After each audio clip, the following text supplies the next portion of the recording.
bem com vocês? Mais um vídeo para o nosso canal Trombeta de Deus. Que Deus abençoe vocês grandemente. Em nome de Jesus, sejam bem-vindos. Hoje nós vamos falar um pouquinho sobre a Reforma Protestante, porque o próximo vídeo nós vamos falar sobre o Calvinismo. E eu quis falar já sobre a Reforma, porque até eu, há uns 2 anos atrás, tinha um pensamento sobre a Reforma. A maioria dos cristãos acham que a Reforma foi algo que Deus trouxe, né? Mas quando você vai olhar bem a fundo, você vê que tem a mão do inimigo voltada nisso daí e trouxe muita enganação. Nada foge do controle de Deus, é claro.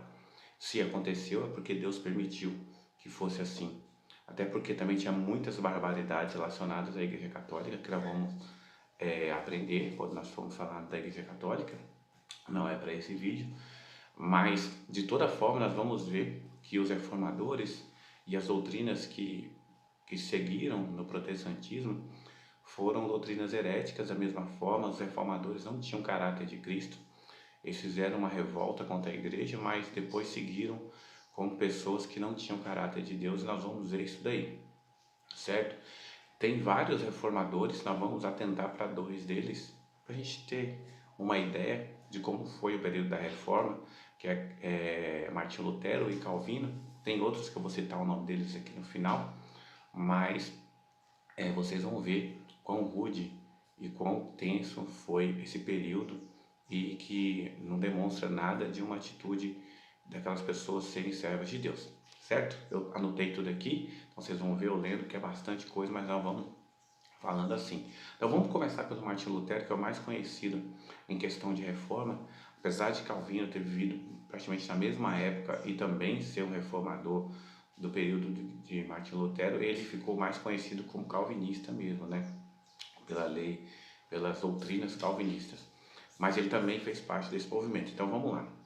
Olha só, Lutero, eu vou dar alguns exemplos daqui de conduta dele, inclusive nós temos escrito por ele mesmo no seu livro, certo? Então, não são historinhas, não são nada disso, você tem as fontes do que a gente vai falar aqui hoje, certinho? Então vamos lá. Ó, teve uma guerra dos camponeses na época de Martinho Lutero. Eles estavam questionando uma série de coisas, regras de trabalho, além de liberdade, essas coisas, tudo assim. E Martinho Lutero se envolveu nessa guerra. Só para vocês saberem em primeira mão também, né, antes de eu entrar aqui no assunto, muitas pessoas pensam que Martinho Lutero ele quis se desligar da Igreja Católica, mas não é isso de fato que ele queria. Ele queria reformar a Igreja Católica.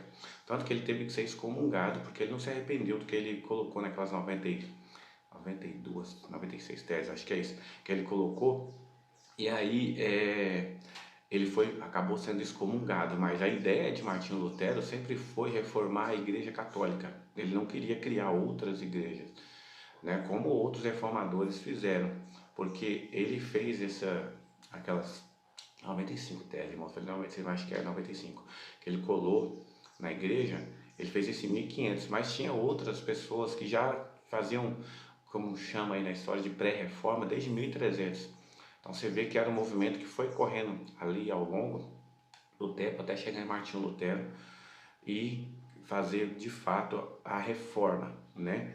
Então, só para vocês entenderem, ele não queria sair da Igreja Católica, ele queria reformar a Igreja Católica porque ele era um monge dessa igreja, certo? Então, ele, nessa guerra dos camponeses, como eu estava falando com vocês, em princípio ele fala para todo mundo resolver a situação em paz, mas depois você vai ver que ele não demonstra isso. Quer ver? Eu vou ver aqui, ó.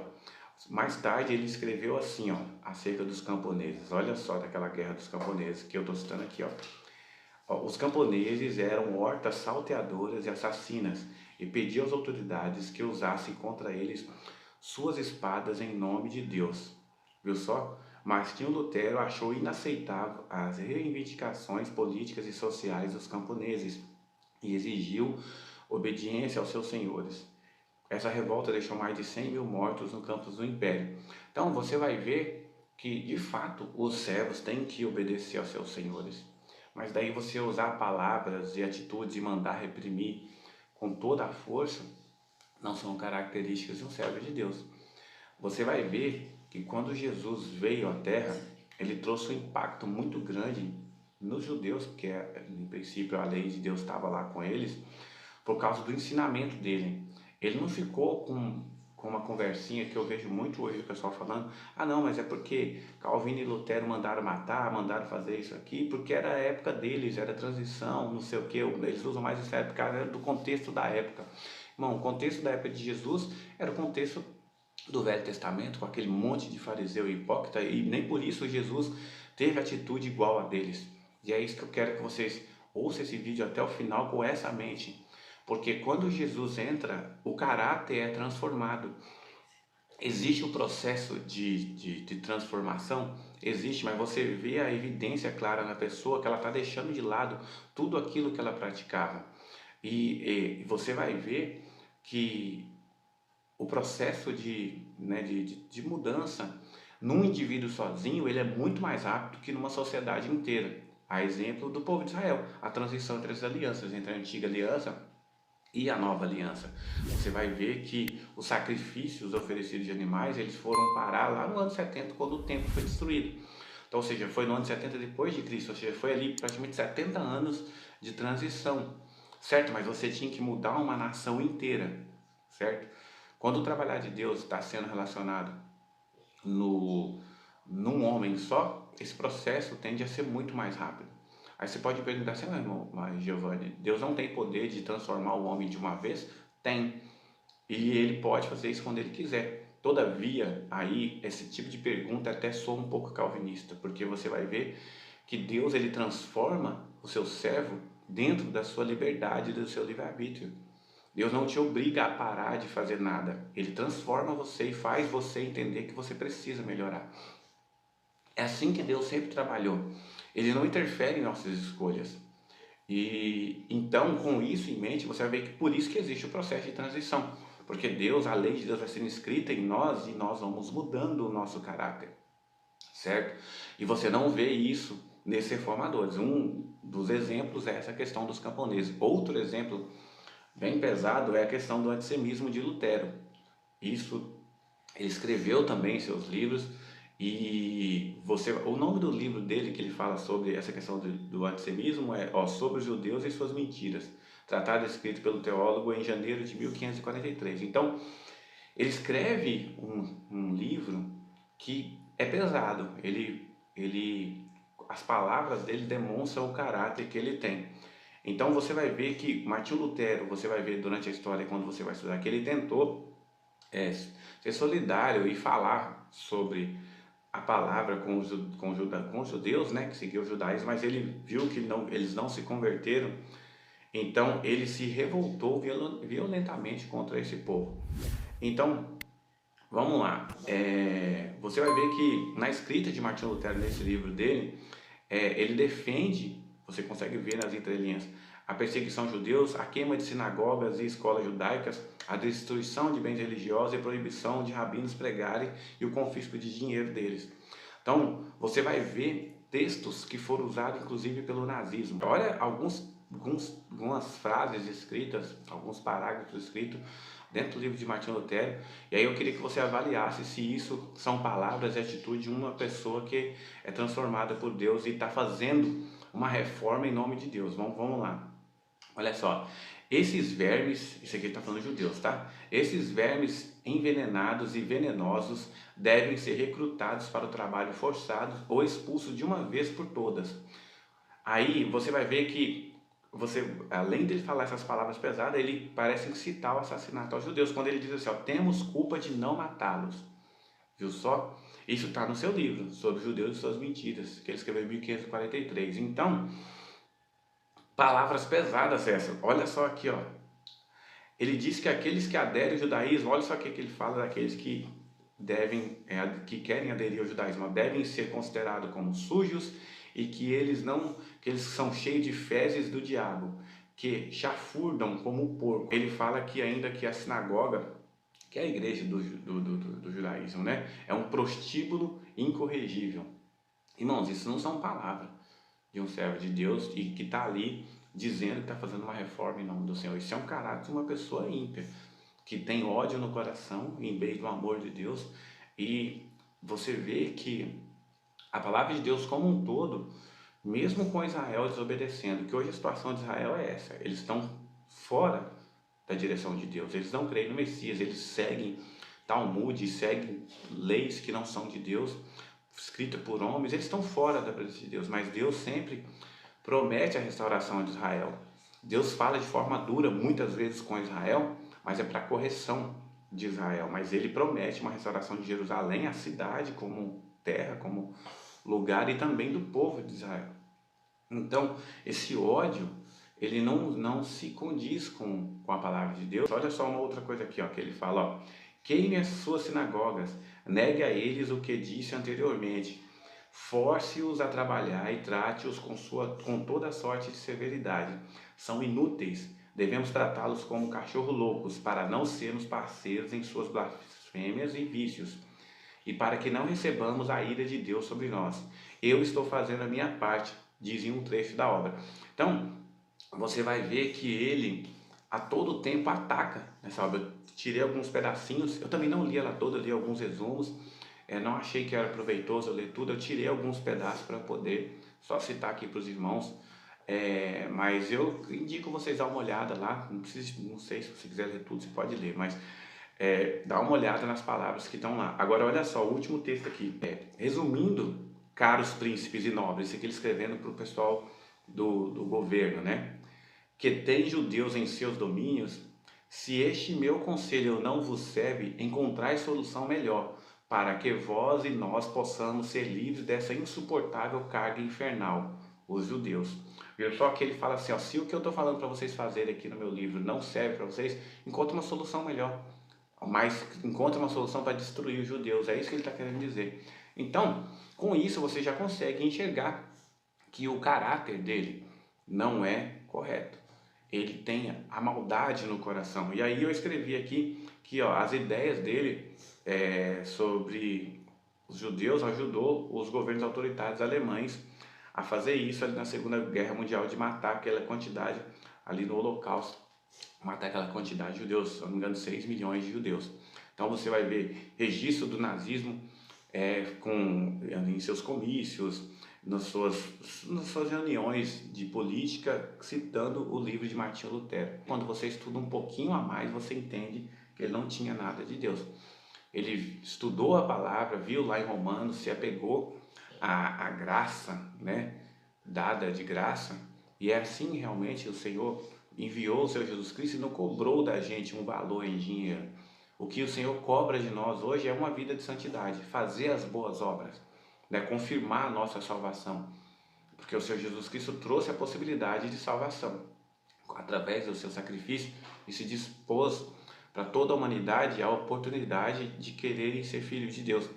Mas isso agora tem a nossa parte, que é aceitar o Senhor Jesus, né? Não somos escolhidos, como diz o calvinismo, porque Deus escolheu, não tem que perguntar, não deve falar nada, ninguém vai entender. Isso é um Deus injusto, certo? Conforme o calvinismo fala. Mas Deus, ele é um Deus de justiça. A palavra toda fala da justiça de Deus, que é perfeita e maravilhosa. E nós temos que escolher o Senhor Jesus e viver uma vida de santidade para podermos alcançar a salvação, certo? Vamos falar um pouquinho agora então de Calvino. Vou dar a introdução para no próximo vídeo a gente falar sobre o calvinismo. Então vamos ver algumas crenças e algumas atitudes de Calvino enquanto reformador, enquanto ali no seu tempo em que ele ficou cuidando de um período, inclusive de uma cidade, ele era tipo já parte do governo da cidade, e nós vamos ver como que ele agia e vamos olhar para palavras de Deus que nos ensina e para a conduta de vida dele, para ver através das obras, como Jesus disse, eu sou assim, olha para a árvore e você vai ver se ela é uma árvore boa ou uma árvore ruim. Vamos olhar para a árvore de João Calvino e vamos ver se é uma árvore boa ou uma árvore ruim, certo? Então vamos ver, ó. Ele acreditava, ponto 1, ele acreditava que a execução de hereges não arrependidos e convertidos era justificada. Tanto que um rapaz que andava com ele, não sei se eu vou pronunciar certo o nome, tá? Sorvet, ele foi queimado na fogueira a fogo brando, tipo 120 minutos, 2 horas queimando, bem devagarzinho, porque ele não concordou com Calvino e a visão teológica dele era diferente Por isso ele foi morto, certo? Foi morto, queimado bem devagar, entendeu? Então você vai ver que outras pessoas ao lado de Calvino tentaram dar uma execução mais humana, tinha uma decapitação, algo do tipo, mas não.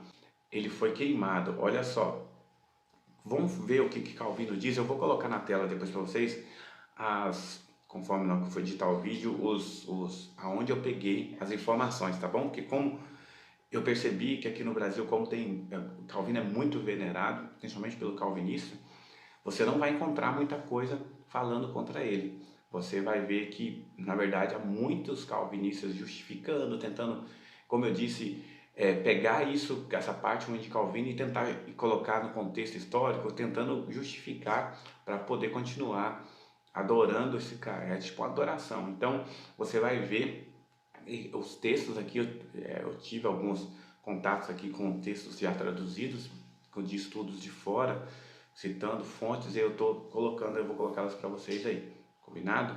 Então vamos lá. Olha o que a informação diz para o Calvino. Mas não estou disposto a prometer minha palavra para a segurança dele. Dele quem? Do Servet, que eu estou falando aqui. Pois se ele vier a Genebra, que era o local onde Calvino comandava, junto com outros líderes políticos, se ele vier a Genebra, nunca permitirei que ele saia vivo, desde que a minha autoridade seja de qualquer proveito. Aí está aqui onde foi escrito isso. Aí, ó, durante o julgamento de Servet, Calvino observou o seguinte, ó, espero que o veredito exija a pena de morte, certo? Olha só, ou seja, ele já queria que o cara fosse condenado. E aí, depois, 9 anos mais ou menos depois da morte de Servet, tinha alguns críticos questionando Calvino, isso está escrito aqui na fonte, que eu vou depois mostrar para vocês. Aí ele fez a seguinte observação, ele rebateu os críticos falando assim, ó: Servet sofreu a pena devido às suas heresias, mas foi por minha vontade. Certamente sua arrogância o destruiu, não menos do que a sua impiedade. Viu só? Aí tem aqui o texto escrito no original e a fonte. Então, o que eu quero que você veja? Que ele decidia as pessoas morrer, ele acreditava naquilo e ele tinha essa característica de matar as pessoas, certo? Isso se chama assassinato, é que aflige a lei de Deus, porque às vezes a gente entende lá o não matarás, e aí como traduzir para o português como não matarás, você acha que qualquer morte, por exemplo, surge aquela confusão que se o soldado vai para a guerra e ele mata, ele está pecando. Ali ele não está matando, ali ele não está pecando, ele está se defendendo, certo? Por isso que o povo de Deus ia para a guerra e se defendia e matava outras pessoas de outros povos e não era pecado. Então aí você já pega essas pessoas que querem falar isso. Por quê? De fato lá a palavra é não assassinarás, ou seja, é você matar sem motivo, por maldade, assassinar. Que é o caso aqui, você colocar alguém numa fogueira para ser queimado, certo? Isso é assassinar. Você não precisa se defender, não tem motivo para se defender, nada. Você está simplesmente pegando aquela pessoa, segundo as suas convicções, e assassinando ela, certo? Ó, além do Servet, aí eu anotei aqui, ó, tem um outro rapaz que também caminhava com, eu estou citando esses dois em específico agora, porque eles caminhavam junto com Calvino, que é o Jeremy Bolsek, não sei se falei certo também, ó. Ele foi arrastado e aprisionado por desafiar Calvino durante uma palestra, depois foi banido da cidade, ou seja, excomungado, certo? Depois Calvino escreveu em particular sobre o assunto, dizendo que desejava que Bolsek estivesse, em palavras de Calvino, apodrecendo numa vala, certo? Aqui está a fonte. Então, você vai ver que a dureza de coração e a maldade estava intrínseca também em Calvino. Ó, ele acreditava que a Eucaristia, que ele era um católico também, antes de fazer a reforma, né? Ser um protestante. Ele acreditava que a Eucaristia oferecia uma indebutável garantia da vida eterna. Você vai ver que é uma das coisas que aconteceu na reforma e que demonstra que não foi algo que Deus fez, e sim que ele permitiu. Foi mais uma atitude do inimigo, uma estratégia do inimigo para enganar as pessoas. Porque veja bem, os ensinos que estavam na Igreja Católica, muitos deles passaram para a Igreja Protestante. E você vai ver que isso acontece até hoje. Muitas coisas que a Igreja Protestante faz, a Igreja Católica também faz. Tanto que elas são muitas parecidas. A maior diferença, eu diria, que é a adoração de imagem, de escultura, mas você vai ver que o protestantismo faz outros tipos de imagem, né? com ídolos, com pessoas famosas e assim por diante, mas não é o que nós vamos entrar aqui agora. Então você vê que passou muita coisa que acontecia na Igreja Católica, passou para o protestantismo. Então teve uma mudança conforme a palavra de Deus. Então, ou seja, olha só, aqui eu até escrevi, semelhando-se à visão da Igreja Católica, Calvino afirmou que o sacramento da Eucaristia dava a certeza inebutável da vida eterna para as nossas mentes, mas também assegurava a imortalidade da nossa carne. Aí está aqui a fonte, certo? Depois, Calvino acreditava que a Igreja Reformada, a sua igreja, era a verdadeira igreja e não havia salvação fora da Igreja Reformada. Olha só, não parece muito, por exemplo, com a igreja dos Mormons, que a gente falou que só a igreja deles tem a salvação, a igreja cristã do Brasil. Você vai ver que uma igreja herege, que tem ali, eles falam que só eles vão ter a salvação. A salvação só vem através de Jesus, irmãos. Hoje nós temos tantas placas de igreja justamente por causa da reforma que deu essa liberdade, faz aqui, tal, um monte de placa. Mas a igreja de Jesus deve ser uma só. Por isso que eu particularmente não concordo, uma igreja briga com a outra, não pode ir na outra. Tem muito disso, irmãos. E acontece isso e não pode ir na outra, se você for na outra vai ser desligado dessa igreja. E isso são coisas humanas, porque a igreja de Cristo, o corpo de Cristo é um só. Entendeu? Não tem o nome do corpo de Cristo, não tem escrito igreja tal, igreja tal, igreja tal. Não, o corpo de Cristo é um só. E essa questão de ter várias igrejas é até outra estratégia de Satanás para poder fazer a briga entre o próprio corpo e enganar mais as pessoas. Por isso que eu disse no outro vídeo que ao longo desses 2000 anos, pouquíssimas pessoas se salvaram, são reis e sacerdotes, certo? Outras pessoas vão ser como as nações que restam, vão entrar no reino de Cristo com um nível menor, mas você vai ver que rei e sacerdote, aquele que estava apegado com a palavra de Deus, são pouquíssimos, aqueles que vão herdar o galardão de Deus. Por quê? Porque o conhecimento estava no escuro. As pessoas não buscavam mais o conhecimento da palavra de Deus. Aquilo que Jesus veio, passou para os apóstolos e alguns primeiros cristãos receberam, aquilo se perdeu ao longo da caminhada. Nós entramos em trevas, como disse Jesus no estudo que eu falei, e ninguém estava trabalhando. Ou seja, Deus sempre tem um remanescente, pouquíssimos estavam ali. Hoje Deus está levantando outras pessoas, porque você vai ver que agora Deus está acordando alguns irmãos, mas antes dele acordar alguns irmãos, outros já estavam acordados. Pouquíssimos, gritando à meia-noite, aí vem um noivo. E outros vão acordar também para verter esse azeite verdadeiro. Você entende da palavra de Deus? E essa mudança você vai enxergar que vai confrontar praticamente tudo que a gente sabe. Porque você vai ver que hoje o sistema religioso, ele não segue de fato a palavra de Deus. É um monte de heresias humanas. O tempo de hoje nosso, ele é muito parecido com o tempo que Jesus veio, onde aqueles judeus, eles eram hipócritas, ensinavam coisas deles mesmos e já tinham deixado a Torá e os profetas de lado. Hoje é a mesma coisa, a palavra de Deus é quase deixada de lado.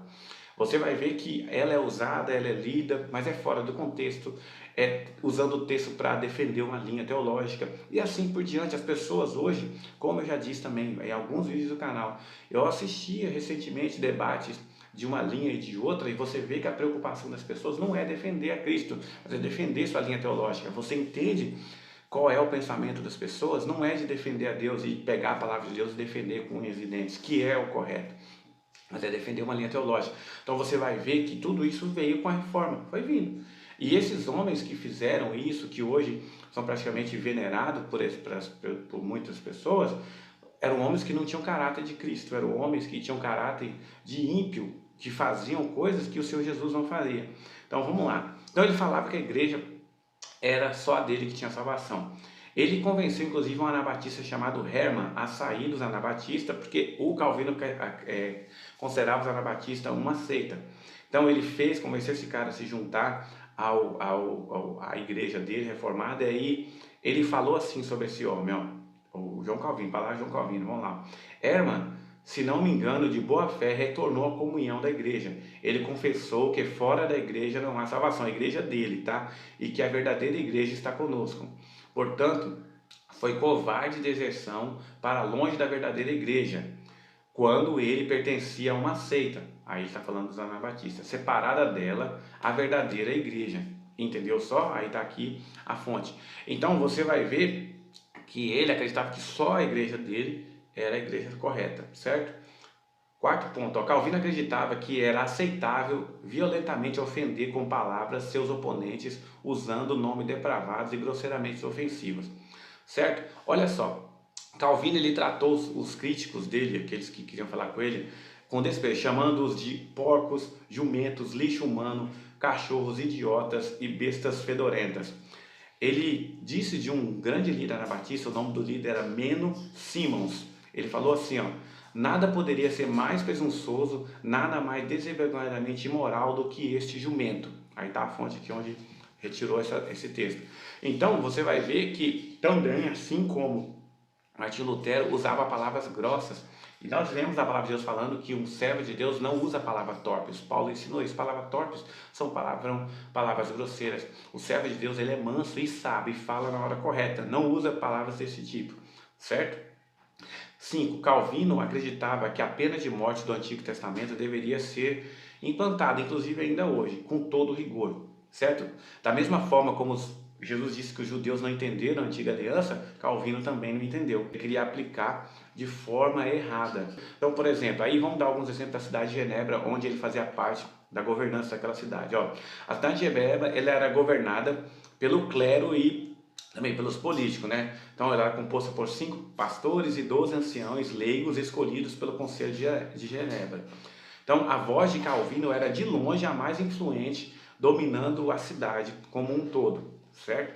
Então aqui estão algumas leis, e vamos lá, ó, sobre os pactos de Genebra durante o tempo de autoridade de Calvino. Vamos lá.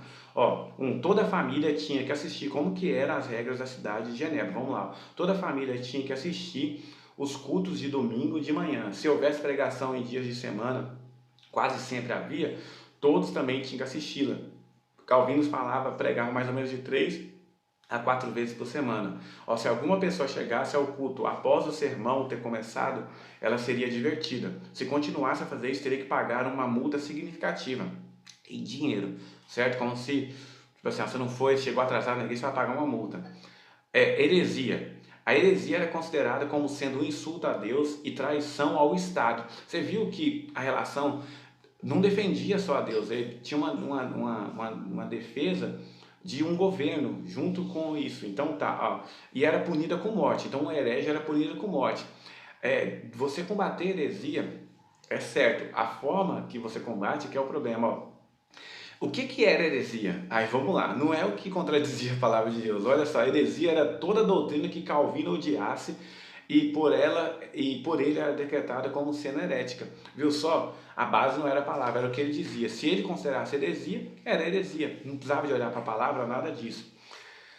É tenso, irmão, as coisas são tensas. Quando você estuda, eu fico abismado quando for estudar, e aí por isso que a Bíblia fala que a gente perece por falta de conhecimento. A gente tem que buscar a palavra de Deus e temos que buscar entender as pessoas que nós estamos ouvindo, certo? Se são servos de Deus, temos que olhar para a árvore. Jesus ensinou a gente a olhar para ver se os frutos estão sendo bons, porque senão a gente vai ouvir lobos devoradores, entendeu?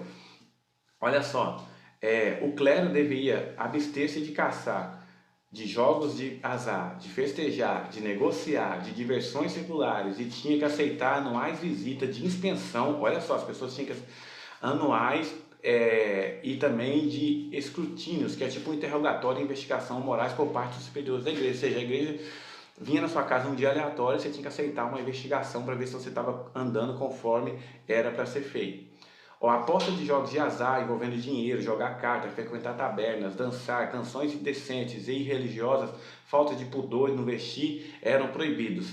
Isso aqui, se você tirar todo o restante, é o que a palavra de Deus fala, né? Mas ela fala, mas não da forma que eles falam aqui. Mas nós não podemos jogar jogos de azar, temos que nos vestir de forma correta, a Bíblia ensina isso e assim por diante. Não devemos cantar canções mundanas, por quê? Porque uma mesma fonte nos jorra 2 tipos de água e assim por diante, vocês já sabem, né? Então vamos lá, ó, as cores e a quantidade de vestimenta e o número de pratos permitidos numa refeição eram todos especificados por lei, ou seja, você não podia comer à vontade nem se vestir à vontade. Tinha a quantidade de roupa, de cores e de pratos que você poderia comer no governo lá onde Calvino ajudava a comandar. Pois ó, uma mulher foi presa no cárcere por arranjar o seu cabelo até a uma altura imoral. Isso é um exemplo que tem lá. certo? Outro ponto, ó, as crianças deveriam receber o nome de personagens do Velho Testamento. Aí tem outro exemplo, ó, um pai rebelde serviu 4 dias na prisão por insistir em dar a seu filho o nome de Cláudio em vez de Abraão, certo? Vamos lá, ó. Falar desrespeitosamente a respeito de Calvino ou do clero era um crime. Uma primeira violação era punida com reprimida, violação adicionais era penalizada com multas e violações persistentes era punida com encarceramento ou banimento do país. Viu só? A fornicação era punida com exílio ou afogamento, adultério, blasfêmia e idolatria eram punidos com a morte. No ano de 1558 a 1559, houve 414 processos de delitos morais, ou seja, relacionados a essas leis acima. 414 processos. Como toda a parte do século XVI, toda a parte do governo ali romano, a parte da Europa, a tortura era frequentemente usada para obter confissões de prova, e Calvino também aplicava isso. Entre 1542 e 1564, houve 76 desterros, ou seja, expulsões do países. Lembre que a população de Genebra, na época de Calvino, era só 20 mil habitantes. Ele teve, no período dele ali, naquele governo, ele expulsou 76 pessoas, inclusive a própria enteada e um genro de Calvino estavam no meio de 76 por causa que foram condenados por adultério e depois executados à morte. Entendeu? Ó, em Genebra havia pouca distinção entre religião e imoralidade. Os registros existentes do conselho referente a esse período revelam uma alta porcentagem de crianças ilegítimas, de bebês abandonados, de casamentos forçados e de sentenças de morte. Tem aqui a fonte que eu tirei, que eu vou colocar para os irmãos. Então, você vai ver aqui, ó, que tem um exemplo de uma criança, ó, que foi decapitada por ter golpeado seus pais com a mão. Tipo, deu um tapa no pai e ela foi decapitada. A fonte também está aqui, a página. Então, você vai ver que, por que ele fazia isso? Porque ele acreditava que a lei mosaica permitia que matasse as crianças, assassinasse as crianças rebeldes, certo? Ele também, durante os 17 anos que o Calvino teve ali naquela cidade, ele era como se fosse um líder meio que supremo. Ele tinha muita influência, certo? Então houve 139 execuções registradas na cidade. Também tem a fonte aqui. Tem uma citação aqui, escrita de Sebastião Castello, certo? Ele era um amigo de Calvino e que incitou, ele estava tentando ver se as pessoas se arrependiam daquilo que estava acontecendo na época. Então olha só o que ele falou um pouquinho sobre essas questões da intolerância da época de Calvino. Olha só, a observação de Sebastião.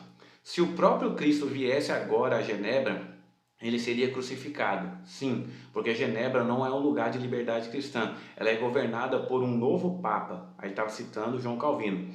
Mas um Papa que lenta e cruelmente queimava as pessoas, cerca de 120 minutos. Ó. Homens vivos, enquanto o Papa de Roma, antes de queimar as pessoas, pelo menos ele estrangulava, né? Que era cerca de 0 a 1 minutos.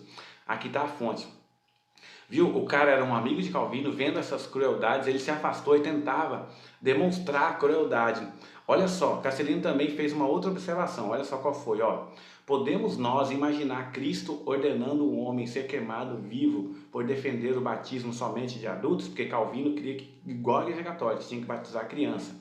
As leis mosaicas que pediam a morte de um herege foram substituídas pela lei de Cristo, que é uma lei de misericórdia, não de despotismo e terror. Isso foi o que ele citou, aí está aqui e a página, certo? Então, você vai ver que a crueldade pairava no lugar onde ele estava ali ajudando a governar. Sexto ponto, já estou terminando, tá, irmãos? Olha só. Ele acreditava que todo o povo judeu era ímpio, desonesto, desprovido de senso comum, ganancioso e deveria ser morto sem piedade, parecido com Martinho Lutero também. Ó. O que Calvino escreveu? Ó? Tive muitas conversações com muitos judeus. Eu nunca vi uma gota de dedicação a Deus, ou um grão de verdade, ou engenhosa inteligência. Ou melhor, nunca encontrei um senso comum em nenhum judeu. Aí está aqui o texto, a fonte. Olha, ele também é citado em uma outra fonte, chamando os judeus de cachorro provanos, que, sob o pretexto de profecia, devoravam estupidamente toda a riqueza da terra com as suas desenfreada cupidez. E a fonte está aqui. Então, Ó, ele também afirmou, mais um ponto aqui, ó, que a sua putrefata e inflexível rigidez que ele faz merecer que sejam oprimidos sem cessar e sem medida ou fim, e que morram em suas misérias sem a piedade de ninguém. Isso é o que ele falou sobre os judeus. Então você vai ver que são vários pontos, mas ó, ele acreditava que Deus não criou todos os humanos em termos iguais, mas criou alguns indivíduos para a condenação eterna. Aí aqui é aquela questão da eleição que nós vamos falar lá no vídeo do calvinismo, tá? Que ele escolheu alguns para a morte e outros para a vida. Isso é a pior heresia de todas e caracteriza Deus como um todo. Isso é uma afronta a Deus, eu creio, essa é a doutrina da eleição que o calvinismo prega, certo? Então aí vem falando da predestinação, que eu não vou explicar aqui para vocês. E esses foram os principais pontos que eu anotei, tá? Aí tem o capítulo 21 do livro 3 do Estudo da Religião Cristã, de João Calvino, certo? Que ele também cita várias coisas, ele fala dessa questão da eleição nesse livro, falando que Deus predestinou alguns para salvação e outros para destruição, certo? E esses foram os dois principais reformadores que nós vimos aí que não tinha nada de caráter de Deus. Teve outros também que eu vou citar só o nome e o período deles, ó. Que é Auricus Zuclio, não sei se estou falando certo, de 1484 a 1531, John Kenneth, de 1514 a 1572, Jan Hus, de 1369 a 1415. Então, não vou contar a história desses aqui, que eles eram de lugares diferentes, mas bem parecido com João Calvino e Lutero, mas com esses dois nós podemos ver que essa questão foi uma artimanha gigantesca do inimigo para enganar, e nós vamos entrar nas heresias aí calvinistas, e já entramos também, por exemplo, na pré-tribulacionista e outras que vieram depois da reforma e que ficou cada vez mais perigosa. Hoje você vai ver, por exemplo, um calvinista, você olha para ele, é muito fácil, se você não conhecer o Senhor, dele te enganar. Ele aparenta uma santidade gigantesca, uma vida correta diante de Deus, fala bem, normalmente eles são estudados, estudam muito os livros de João Calvino com a Bíblia.